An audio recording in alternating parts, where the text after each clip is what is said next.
कम कम कम, welcome welcome welcome.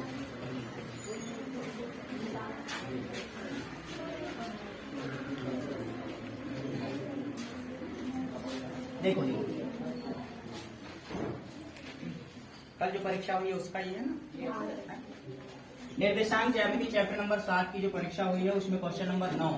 आप में से कुछ बच्चों का सवाल है कि क्वेश्चन नंबर 9 कैसे सॉल्व होगा, तो चलो उसका सॉल्यूशन देखते हैं।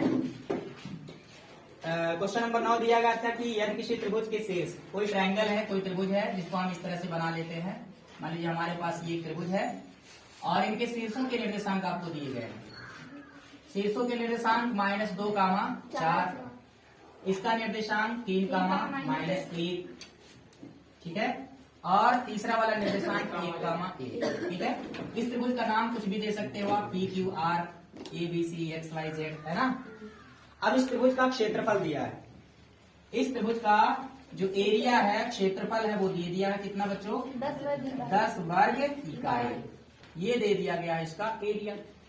तो सिद्ध करना है ए की जो वैल्यू है ए बराबर 5, ये आपको प्रूव करना है, ठीक है।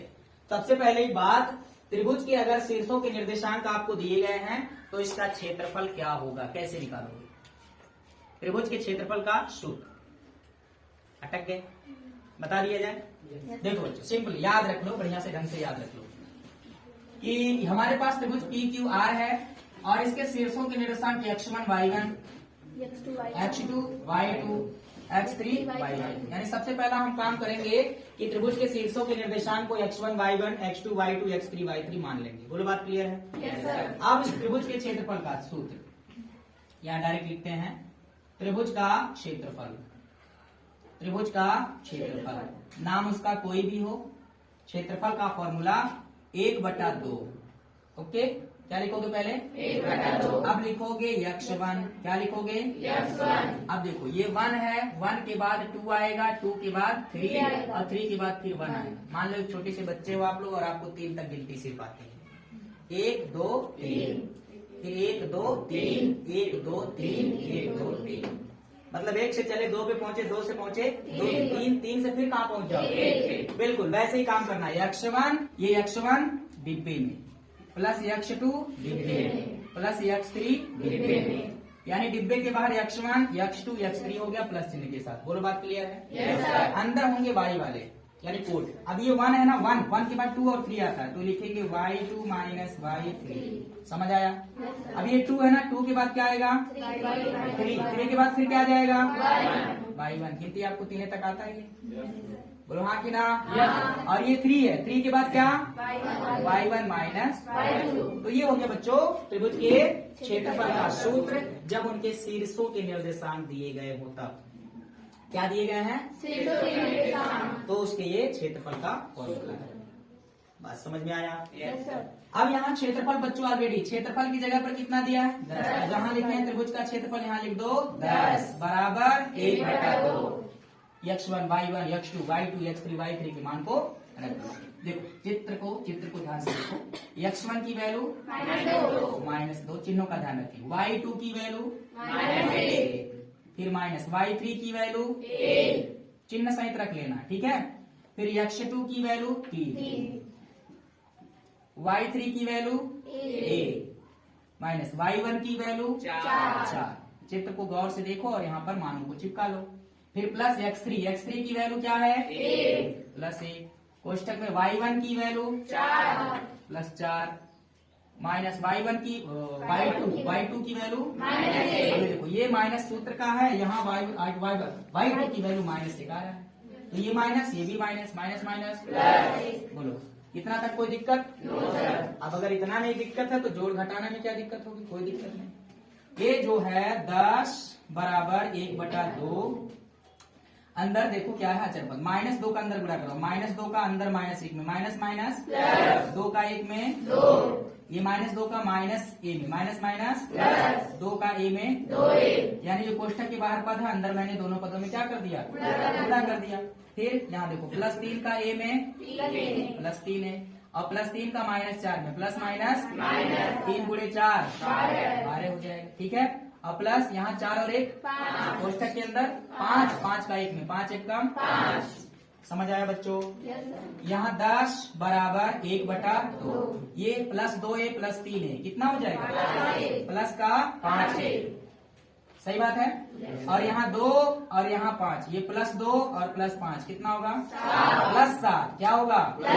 +2 +5 +7 और ये -12, 7 -12 कितना होगा? सही बात है। +5 की -5, ए जो दिख रहा है दो ना, 2 का तिरछा गुणा कर दो, 10 गुणे बराबर 5a - 5, 10 दूना 20, ये -5 को इधर लाओ, बराबर इधर क्या बचेगा? 20 और 5 25, कितना बच्चों? बराबर कितना? ए की वैल्यू निकालना है, 5 के करो पक्षांतर, 25 बटा बराबर 5 25, ए बराबर, यही आपको करना था सिद्ध। क्या? इति सिद्धम। समझ आया? क्या ये मुश्किल है? ये सूत्र याद रखे होते तो मुस्कुराते हुए सवाल को हल कर देते, ए का मान 5 सिद्ध कर देते। अब आसान है। अभी नोट करना है तो नोट कर लो, आगे बढ़ते हैं।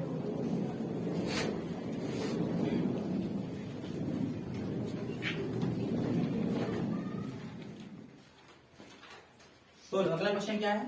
क्या बोल रही थी? यदि बिंदु x, 5 तथा और क्या है? 2, -3 के बीच की दूरी 2, -3 के बीच की दूरी दी गई। 17 मात्रक। बीच की दूरी कितना दिया बच्चों? 17 मात्रक। 17 मात्रक दिया है। तो x की वैल्यू क्या होगी? ठीक है, ये बढ़िया सा सवाल है। ये 2 पॉइंट है, x, 5 और 2, -3, इनके बीच का डिस्टेंस यानी दूरी हमको दे दिया गया है 17 यूनिट, 17 इकाई दे दिया है। तो x की वैल्यू पूछा जा रहा है, x की वैल्यू क्या हो सकती है? ठीक है, तो साधारण सी बात, इन दोनों के बीच की दूरी जो आएगा उसके बराबर क्या लिखेंगे? 17, है ना। तो अब इसको क्या मानते हैं? नीचे लिख देते हैं x1 y1। 2 बिंदुओं के बीच की दूरी निकालने के लिए क्या करते हैं? x1 y1 और ये x2 y2। डायरेक्ट 2 बिंदुओं के बीच की दूरी का सूत्र d बराबर क्या होता है बच्चों? कड़ी के अंदर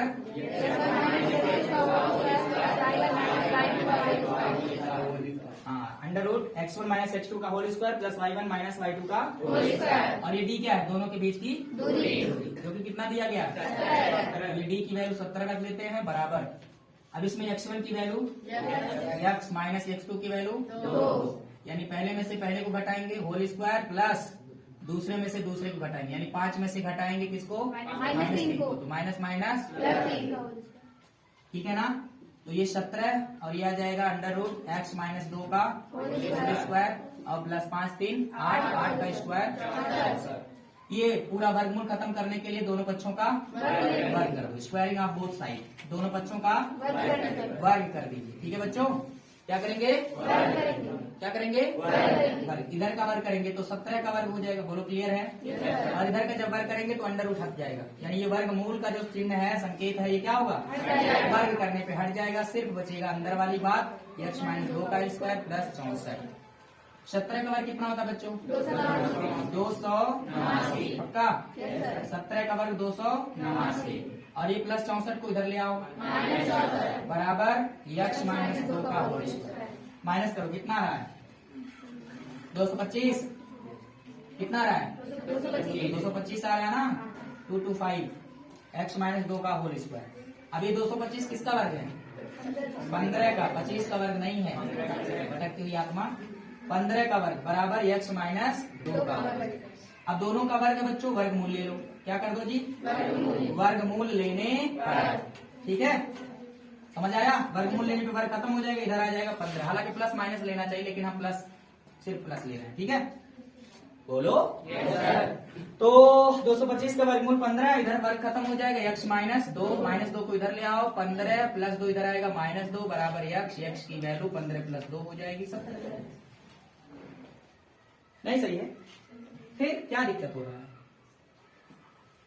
हाँ, यहाँ पर एक संभावना और बन सकती थी। 225 का वर्गमूल प्लस 15 मैंने लिया, -15 भी ले सकते हो। अगर आप यहाँ -15 लेते तो x - 2 इधर आता, -15 -2 इधर आएगा प्लस 2, x बराबर -15 प्लस 2 -15।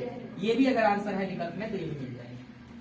तो x की 2 वैल्यू संभव है, -13 और 17 is this clear? Yes, sir. समझ आया क्या? Yes, sir. कौन सा आसान है? बहुत आसान है, कोई मुश्किल नहीं। हो जाएगा? हो गया। हो गया सॉल्व। मिटा रहे इसको? Yes, sir. चलो नोट करना जिन्हें नोट कर लो। इस तरह के क्वेश्चन आ जाते हैं, अच्छे होते हैं,